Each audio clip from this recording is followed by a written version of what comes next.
అంటేనే ఒక తెలుగుదేశం పార్టీ కంచుకోట. పౌరుషాలకి పోరాటాలకి మారు పేరు శ్రీకాకుళం జిల్లా.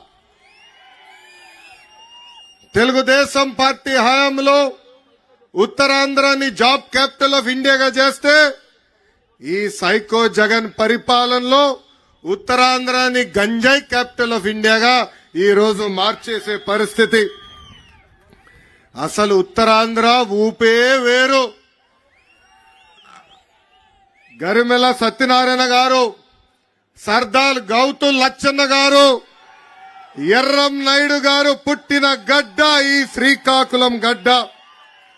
ఇలాంటి గొప్ప నేలపై ఈరోజు ఈ శంఖారావం యాత్ర ప్రారంభిస్తాం.